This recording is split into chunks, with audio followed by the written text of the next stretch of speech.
This is a video recording completed as a mitigation measure related to the redevelopment of the India Basin scow schooner boatyard at 900 Innes Avenue in the city and county of San Francisco.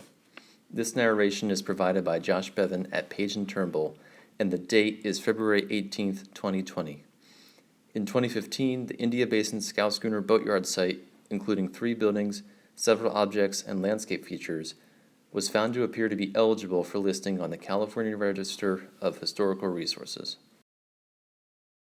The India Basin scow schooner boatyard at 900 Innes Avenue is located in India Basin, a small inlet connected to San Francisco Bay, located alongside the northern shore of the Hunters Point Peninsula and San Francisco's southern waterfront. The site contains buildings and cultural landscape features associated with the development of a maritime community along the coast at India Basin, an inlet located immediately north of Hunters Point between the 1870s and the mid-1930s. These features, which contribute to the site's historic significance, continue to convey the spatial and functional relationships that define the operations of the boatyard. During this time period, the subject site operated as a boatyard, which primarily built and serviced scow schooners, a type of vessel that originated in San Francisco in the 1860s for use in hauling various types of freight, but most often hay. Contributing buildings within the site include the shipwright's cottage, the boatyard office building, and the tool shed and water tank house. In addition to buildings historically occupied by maritime workers, the site retains contributing features associated with the construction and repair of various vessels, most notably scow schooners, during the period of significance 1875 to 1935. Contributing landscape features of the site include the site's downward slope from Innes Avenue at west to India Basin's waterfront at east, the Griffith Street right-of-way and its circulation path toward the marineways, the historic storage and staging yard, the West Marineway tracks and circulation routes from the marineways to the waterfront, partially submerged water fence posts, and the Hunters Point ship graveyard, where several vessels are buried. Non-contributing buildings that were built after 1935, when the site's period of significance ended, include a former paint shop and compressor house, an ancillary storage building, and a blacksmith and machine shop. Non-contributing features include the concrete wharf and central construction way foundation, and steel road undergirding, as well as the east outfitting dock. Scow schooners and later motor-driven vessels were built and maintained at the boatyard at 900 Innes Avenue. Scow schooners were characterized by their shallow drafts, which allowed them to navigate the Bay Area's shipping routes, transporting cargo including hay, coal, lumber, and agricultural products through the shallow waters of estuaries and sloughs in the San Francisco Bay, the Sacramento-San Joaquin Delta, and into the Central Valley. The site was first operated as a boatyard by Dutch-born shipwright Johnson J. Dirks between 1875 and the early 1890s. Along with Dirks, several proprietors operated area boatyards and resided in nearby cottages along Innes Avenue. After Dirks' ownership, the site continued to function as a boatyard under several different owners until 2004.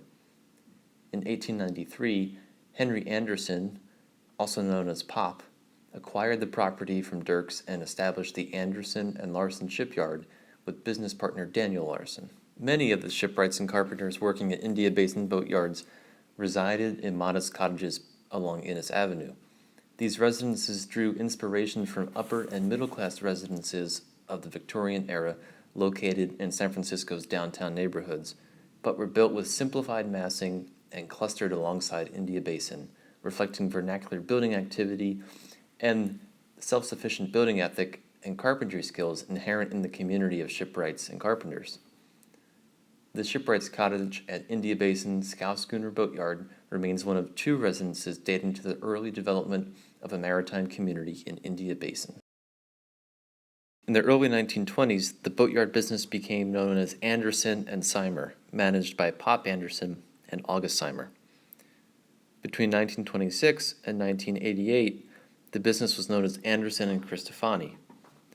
During the site's extensive period of operation, The shipwright's cottage, a boatyard office, and tool shed, and ancillary storage buildings were constructed. The site's wharves and marineways were also expanded, extending further into India Basin as the facilities were adapted to meet the requirements of successive proprietors and the vessels they serviced. By the late 1970s, additional fill activities to the north of the boatyard were completed. Concrete and reinforced roadways with steel undergirding were built at the site. We'll now transition to describing each of the buildings and cultural landscape features that contribute to the historic significance of the India Basin scow schooner boatyard site.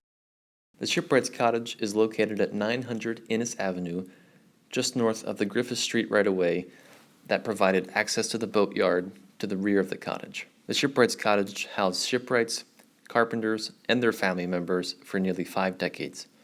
Between 1875 and 1892, shipwright Johnson J. Dirks and his family, including 2 sons who worked as ship carpenters, resided in the cottage. Between 1892 and 1923, members of the Jorgensen and Seimer families resided in the cottage. Thereafter, the cottage was used as a business office by proprietors of the boatyard through the late 1980s.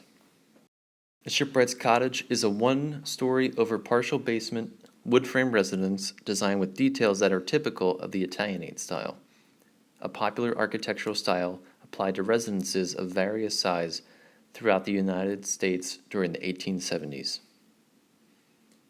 The shipwright's cottage remains one of only 2 of the early residences built in close proximity to India Basin's boatyards that date to the period when the shipyards were emerging along the bay east of Innis Avenue.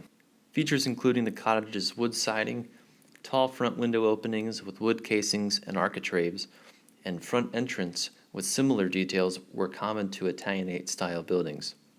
The paneled wood front door remains partially intact within its wood frame that features flat wood casings at the exterior. A transom window, designed to provide lighting for an interior hallway, is visible above the entrance door. The cottage is situated along the east or coastal side of Innis Avenue, immediately north of Griffith Street, which led to the marineways where vessels were stationed for construction and maintenance. This aspect of the site's coastal topography remains intact, as the building's basement level becomes more visible as it extends eastward toward the nearby waterfront. As originally designed, the cottage was joined to a water tank tower with a windmill at the rear facade. This structure was removed from the site by the mid-1930s, leaving an open area to the immediate east of the cottage. A historic rear addition with similar wood siding to the main portion of the cottage and a small non-historic addition with wood paneling at the exterior are visible at the cottage's north facade. The non-historic addition is supported by wood posts and was built after 1976. The interior of the shipwright's cottage has finishes that in most cases date to the cottage's later years of operation as a business office. Walls are primarily covered with wood paneling, but some walls reveal earlier beadboard wall paneling. The first story is accessed from Innis Avenue. A former office space is visible to the left, north of the corridor. A narrow corridor located along the south wall of the building leads to the rear.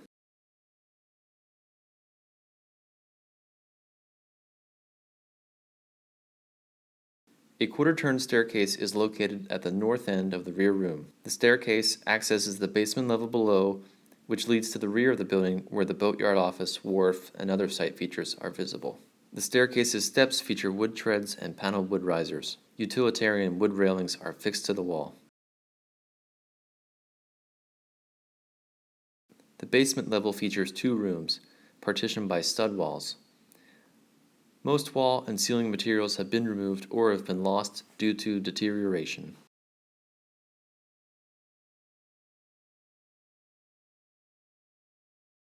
A boatyard office building, constructed between 1919 and 1935, as well as a tool shed and water tank house building, constructed prior to 1900, are located to the rear of the shipwright's cottage. Each of these vernacular buildings served the boatyard's day-to-day operations and contribute to the cultural landscape. The roof is flat and extends to create eaves, which overhang the sides of the building and shelter an area where an entrance porch was once located. The building has several porthole windows at its southwest and southeast facades and is covered with wood siding at the exterior. The utilitarian toolshed and water tank house building is formed from 2 volumes, both of which are clad with wood, board, and batten siding and have a steeply pitched shed roof. At the water tank house, the roof features a skylight where the wood frame armature of the water tank formerly rose from the roof. 2 openings are visible at the northeast facade of the building, with doors formed by vertical wood boards covered in metal grating. Inside, a room containing numerous tool bins mounted to each wall shows that this building was used for storage of tools and other equipment related to the boatyard's day-to-day carpentry and repair work. The interior of the adjacent tool shed is accessed through a door built of wood boards. A small room enclosed by plywood partitions is visible at the northeast. A wood ladder accesses a small loft above the room. In similarity to the water tank house, several tool bins are visible at the walls.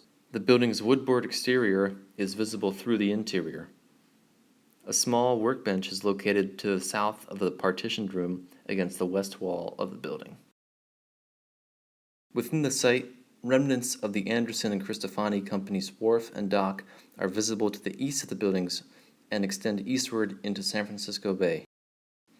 The wharf is constructed primarily of concrete, and the dock extending off of the east end of the wharf is built of modern wood lumber. Remnants of the central construction way remain embedded within the wharf and slope downward toward the bay, where vessels once docked and entered the site for service. A boat ramp at the eastern end of the construction way is partially submerged at the coast. The West Marineway is aligned with this boat ramp. Boatyard features at the north end of the site include partially submerged wood fence posts visible within the inlet, which contribute to the cultural landscape. Steel road undergirding is visible west of the paint shop and compressor house. This feature does not contribute to the cultural landscape. In the 1870s, the India Basin scow schooner boatyard began serving as a significant historic location for the building and repairing of scow schooners, an integral vessel typology that was developed in San Francisco and essential for the transport of goods during the late 19th and early 20th centuries. The remote settlement of immigrant shipwrights at India Basin was responsible for building and repairing such vessels. Of note, the Anderson shipyard at the subject site built the scow schooner Snark for famed author Jack London in 1907. The shipyard continued to operate after the scow schooner's primary period of operation ended in the 1920s. Today, the site continues to retain contributory buildings and features that remain identifiable as elements within a historic cultural landscape. What still exists of India Basin at the site of the former scow schooner boatyard remains one of the few areas of San Francisco's entire eastern bayshore that retains a similar shoreline to what existed when the city was settled in the 19th century. The India Basin scow schooner boatyard maintains a crucial link between the boatyard site and the bay, helping the site convey its long-term historic maritime use and its historic significance.